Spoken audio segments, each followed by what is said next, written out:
G'day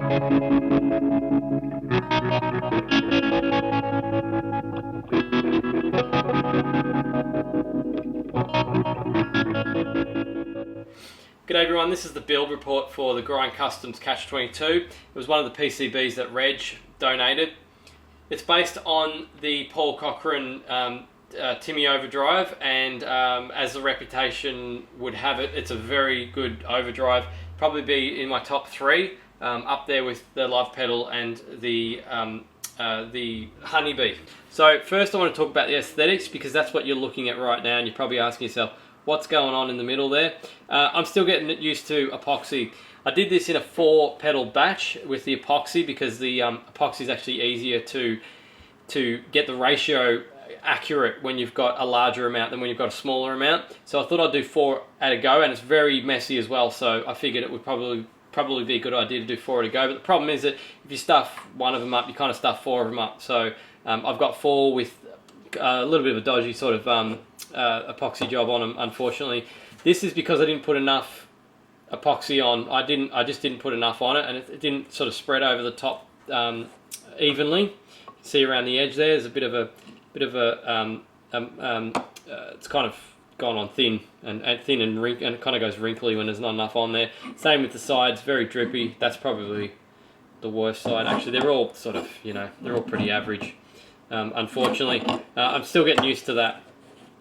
These knobs are something I don't usually use. I actually might be stocking. I probably definitely would be stocking these ones. They're plastic, a cheaper alternative, because at the moment I've only got the aluminium ones, and they're quite expensive. So for a cheaper alternative, they might be the way to go. I might just grab one and show you what they look like. Of course, they're not as good as the aluminiums, but these aren't too bad. So they've got the brass insert on the inside, which is important, because if you have a knob that doesn't have that brass insert, the grub screw doesn't have much to actually thread onto. It'll just be threading into plastic. So just picture, if you just imagine this knob without the brass insert, what's that grub actually going to be hanging onto when you start tightening it up with a screwdriver or whatever? It's going to be tightening up. It's going to be grabbing into the plastic of the knob, which is bad because it'll just thread out. Does that make? I hope that makes sense. I'll show you an example. And I've grabbed the Tater knob, of course. That is what this is all about. I can't handle these knobs anymore. I used to buy them because they're really cheap, but you get what you pay for. There's a perfect example of one that's actually threaded out. I've been turning the screw around, and it's just, you know, I've tightened it up a couple of times. The thread's gone. The grub screw's got nothing to hang on to anymore, so the knob doesn't work. So they're just rubbish. You really, if you're going to go for plastic, it's a really good idea to get one that's got that brass insert, because they will last forever. So I might be able to get some of those. I'm not sure the pricing on them yet. Could be maybe 90 cents each. So they're still pretty cheap. But I reckon they're pretty good. They look pretty good. Sort of got look like a small cupcake. Yeah, and they're also very small, as you can see. They're tiny, so you can use them on tight 1590A builds as well. So let's take a look on the inside. I want to actually talk about this 3-pole double throw PCB I've got going on here as well, as the Catch22. With the Catch22, the first thing you probably notice is the pots come up above the PCB. Now you probably think that's probably a waste of space doing that, coming up over the PCB. It means that the actual clearance for the board's quite large. It does take up a lot of room in a 1590B, and even though I sort of wasted, well, nearly a centimetre down the bottom here, there's not much room for anything else. These are miniature, the miniature Lumberg jacks that I have on my web store. They're very small. Switchcraft jacks can take up even more room than that. So, and also a miniature DC jack, but that doesn't really make much difference. But these are the main thing, and you know, there's not really a hell of a lot more room left over. But you're not going to be able to fit a battery in here anyway, so I don't think it really matters too much that they are sticking up the top. You just need to be careful when you drill your holes, that you drill them. You allow yourself plenty of space. This one here, I didn't allow enough space for this, where the screw goes into this column on the side of the enclosure. So I had to bend it sideways, which I don't particularly like doing, but didn't really have much choice there. That's one of the negatives with pot mounted stuff, PCB mounted pots and things. you know, it's very rigid when you try and get them into an enclosure. I'm finding that with my own PCBs as well, that I have these pots, PCB mounted pots too. You can get yourself into a situation where you can't actually fit. You know, you're trying to force it in, it won't work. You have to drill these holes out a bit larger, which is an option. You can just drill out an extra mil on all the holes to give yourself a bit of room to get it in, which you're not going to see at the end of the day, because you know the washers go over the top of everything anyway, so, or the knobs, you know, or the nuts, so you can't see the hole anyway. So an extra mil you're not going to notice. So easy to put together. It's not funny. One of those work first go pedals for me. Just soldered it all in. Didn't even use sockets for the diodes. Just soldered them in. Use sockets for the ICs as you always should, but the diodes I just went. I'll go with whatever stock is and just whack those in. Nothing complicated about it whatsoever. It's an overdrive, so they are generally pretty simple. But the build doc from Reg was easy to follow as well.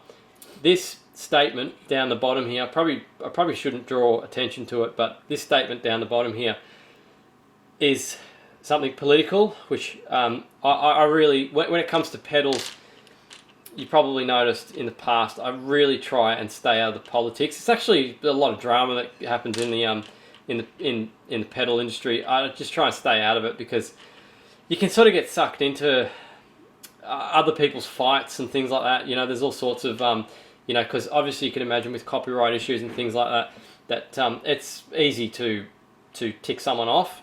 So I kind of stay neutral on that sort of thing. I just like to sort of stay out of it. It's not, I'm not knowledgeable enough on the history of these things either, you know, to even make any comments. So, you know, a lot of people will know what that means. I know what that means, of course, but I'm not going to go into it. Sorry for the profanity on the actual video as well.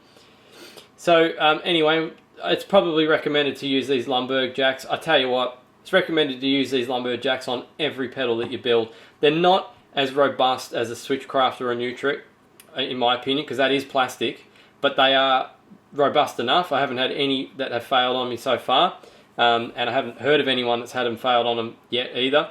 But they're just so much smaller that it just gives you that extra bit of room that you don't have to worry about. You know, you don't have with your, particularly if you're not accurate at drilling like I am. These things really help if you're not accurate with drilling. Last thing I want to talk about is actually my 3-pole double throw board down the bottom here. It's a prototype for the new one I've got going. It's called the Deluxe. Trim pot on the top is actually a brightness adjustment for the LED. Saves you having to muck around with different current limiting resistors. You still got to put a resistor in, because if you go too low, obviously you'll blow the LED. So you can put like a 500 ohm or 1k ohm current limiting resistor in there just to stop it from blowing the LED. If you go to the minimum, you'll blow it. I've actually used a Bourne 3362. Is that what they call? Is that the model number? They're not cheap. They're like 80 cents each. And you're sort of probably thinking to yourself, spending 80 cents on a trim pot for a 3-pole double throw board, it kind of throws the economy out. But you can get them much cheaper. Just get the Tadar clones.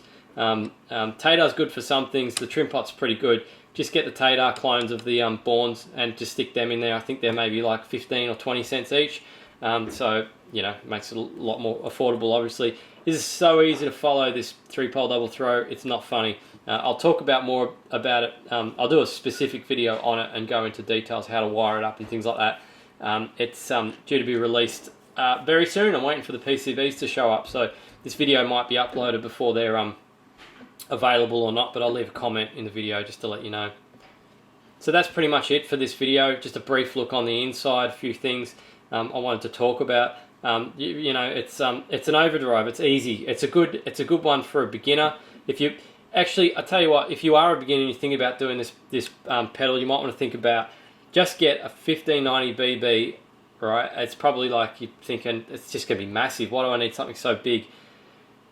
It'll just make your life so much easier for your first pedal, just to get a large, just to put it in the next size up enclosure, or even better, a 125B. In fact, go with a 125B.